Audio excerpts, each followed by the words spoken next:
Assalamu alaikum, dear brothers and sisters. Have you ever wondered why sometimes it feels like your dua isn't being answered?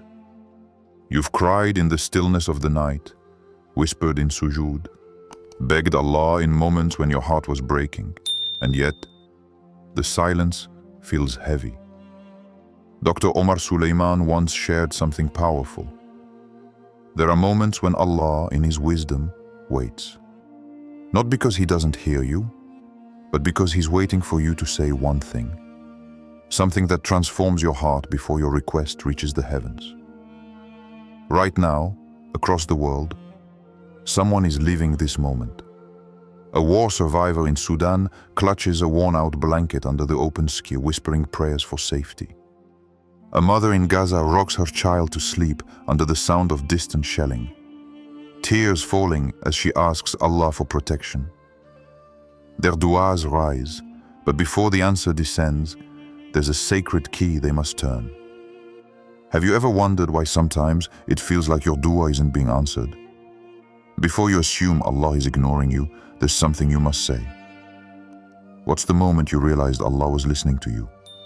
Share your story in the comments so others can find hope. Before starting this video, don't forget to like this video because it gives us a lot of strength to continue sharing beneficial content.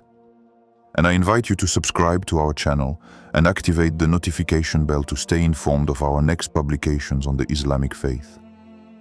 Share it with your loved ones and leave a comment to tell me what you think. Thank you and good video. Step 2. Introduce the core concept. The truth is, in Islam, gratitude opens the door before provision enters. Allah tells us in the Qur'an, "If you are grateful, I will surely increase you." 14.7. This isn't just poetry, it's a divine law. Sometimes, Allah delays the answer to your dua because He wants you to first recognize the blessings you already hold. Think about the story of Prophet Yunus at a sea. Swallowed by the darkness of the whale's belly, trapped in the depths of the sea, he could have cried out only for rescue. But instead, his first words were glorification. Subhanaka inni kuntu minaz zalimin. Glory be to you. Indeed, I was of the wrongdoers. He acknowledged Allah's perfection before asking for deliverance. And in that moment, Allah responded. And this isn't just ancient history. Right now, there's a Syrian refugee named Amal living in a tent in northern Lebanon. She lost her home, her husband, and her livelihood. Yet every morning, before she asks Allah for better shelter or warmer clothes, she says, Alhamdulillah. She thanks Allah for the sunrise, for the breath in her lungs, for the fact that she can still pray. Her gratitude has become her survival. The pattern is clear. Before you ask for more, thank Allah for what you have, even the breath you just took. Before asking for more, thank Allah for what you have now, even the breath you just took. If you had to list just one blessing right now, what would it be? Write it below. Step 3. Why gratitude is a prerequisite. Gratitude isn't just a beautiful trait. It's a spiritual alignment. When you thank Allah before asking Him for something, you position your heart to receive His mercy in its purest form. You're not just acknowledging the gifts you see, you're also admitting that every hidden blessing in your life has come from Him. Allah makes this relationship clear in the Qur'an. So remember me, I will remember you, and be grateful to me and do not deny me. Surah Al-Baqarah 2:152. Gratitude is not a side act. It's the very condition that draws Allah's remembrance towards you. From a psychological perspective, gratitude rewires how we perceive reality. People who focus on blessings develop resilience, hope, and patience. And in Islam, these traits are the soil in which answered du'as grow. Dr. Omar Suleiman often reminds us that when you thank Allah, you're not just fulfilling a duty. you're unlocking a door. Gratitude shifts your dua from a list of demands to an expression of trust. And Allah responds to trust with generosity. Right now, in a hospital in Rafah, a young Palestinian boy lies in a hospital bed with a fractured leg. His world is rubble and loss. Yet when a reporter asked him what he wanted to say, his voice was steady. Alhamdulillah, I'm still alive. His gratitude didn't erase his pain, but it lifted his spirit above it. That gratitude was his act of faith, his way of saying, Ya Allah, I know you're still with me. When you say Alhamdulillah, you're not ignoring your struggles. You're choosing to frame them in the light of Allah's mercy. And when that light enters the heart, your dua carries a weight it didn't have before. If you feel you have nothing to thank Allah for, start with your heartbeat. When was a time you felt poor in blessings but later realized you were rich? Step 4. Examples from the Qur'an. The Qur'an is not short on stories of gratitude.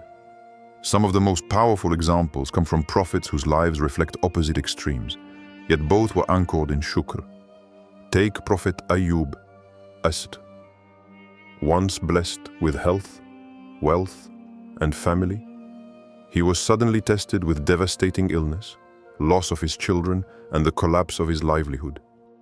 His body weakened, his friends abandoned him, and his suffering stretched for years. Yet not once did Ayyub turn his heart away from Allah. His dua, recorded in the Qur'an, was not a complaint but a recognition. Indeed, adversity has touched me, and you are the most merciful of the merciful. 21:83. Even in hardship, he praised Allah. And when the trial ended, Allah restored him with more than he had lost. This is gratitude that transforms pain into a bridge to divine mercy. Then there's Prophet Suleiman Asd. His kingdom was unmatched. Power, wealth, and wisdom beyond imagination. Yet when he received the throne and the ability to command the wind and understand the speech of animals, his first words were not of pride but thanks. This is from the favor of my Lord to test me whether I will be grateful or ungrateful. 27:40. In ease, he understood that gratitude was his safeguard against arrogance. The Qur'an places these two prophets side by side in history for a reason.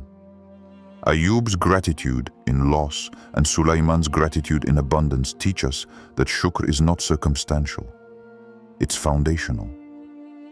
It's the constant state of the believer, whether holding the crown or sitting in the dust. And this isn't just ancient wisdom.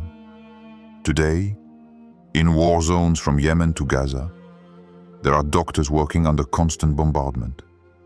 In makeshift clinics lit by candlelight, they fight to save the wounded. When they manage to stop the bleeding, to stabilize a patient, they look up and whisper, Alhamdulillah. Not because the world outside has become safe, but because in that moment, one more life was preserved. Gratitude in ease is beautiful. Gratitude in hardship is transformative. It turns dua into an act of surrender, a declaration that no matter the outcome, Allah's wisdom is greater than our understanding. Gratitude in ease is beautiful. Gratitude in hardship is transformative. Which Quranic story inspires you to be grateful in hardship? Tell us. Step 5. Barriers to saying. It's easy to speak of gratitude when the heart is light.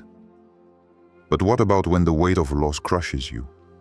Many people can't bring themselves to say Alhamdulillah in those moments. And that doesn't make them faithless. It makes them human. Our natural tendency is to focus on what's wrong rather than what's right. Psychologists call it the negativity bias, but the Quran addressed this long before modern science.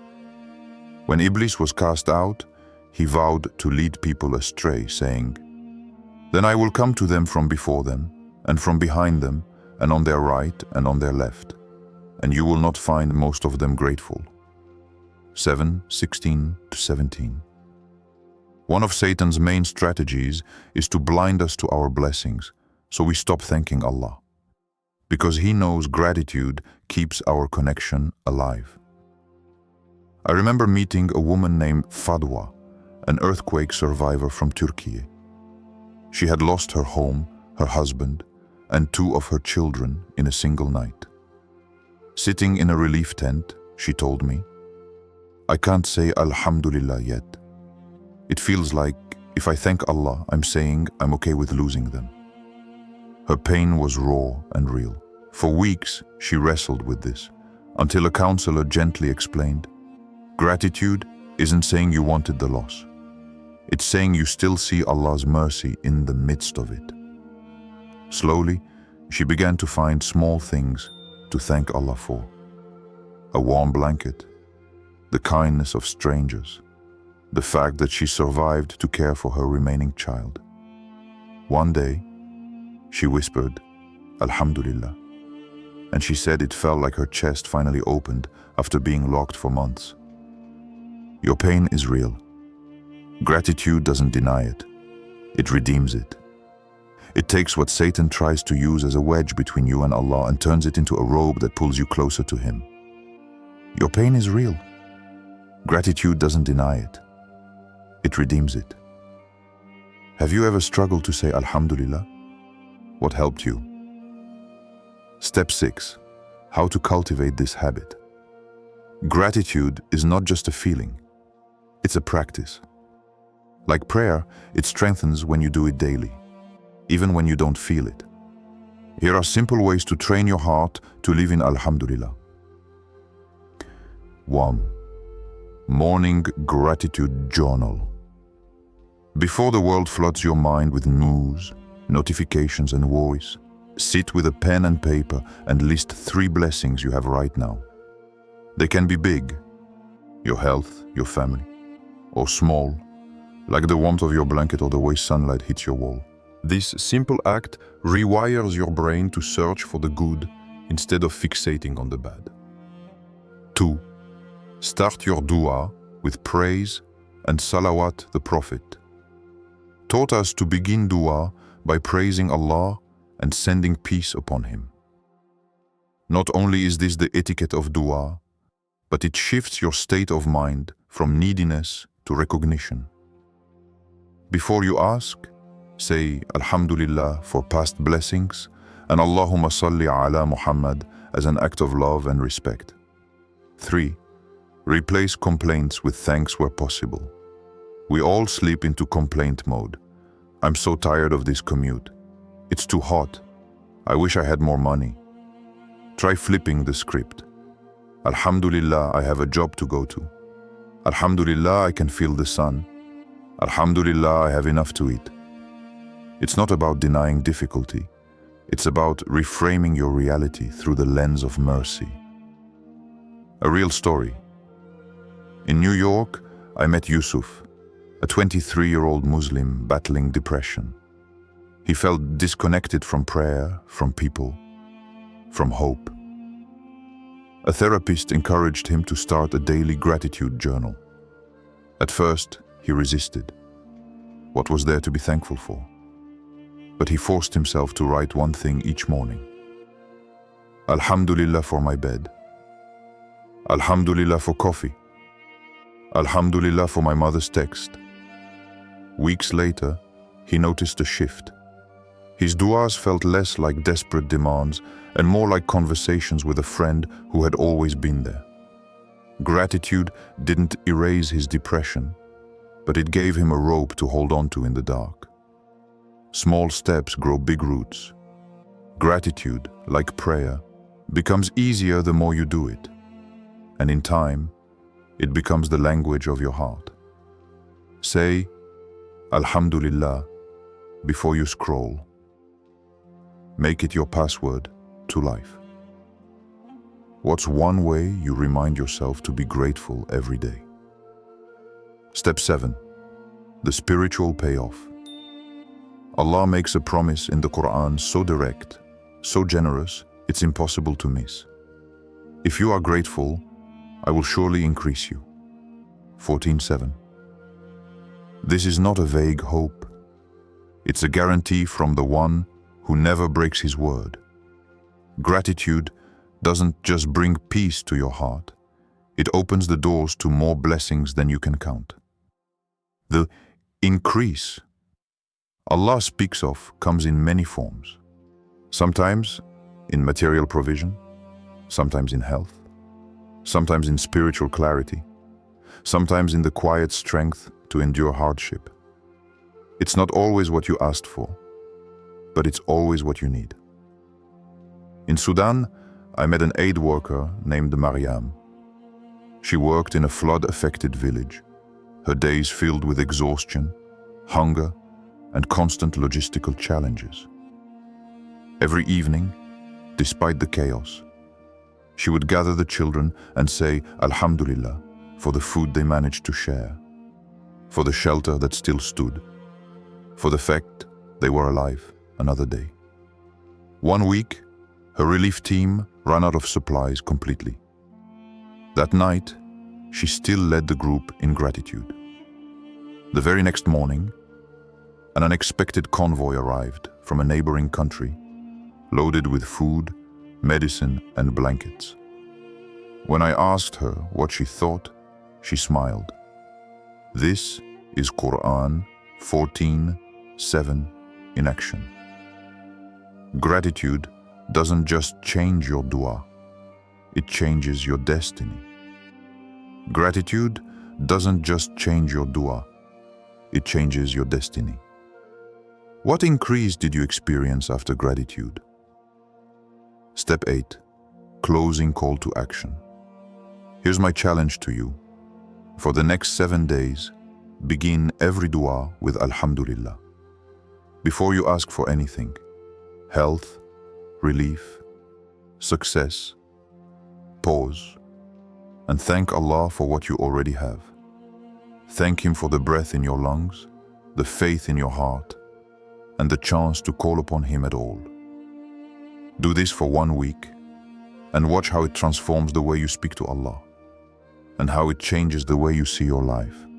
When the week ends, come back and share your testimony so others can be inspired. Try it for 1 week before asking, watch what happens. If you take this 7-day gratitude challenge, type, I'm in below.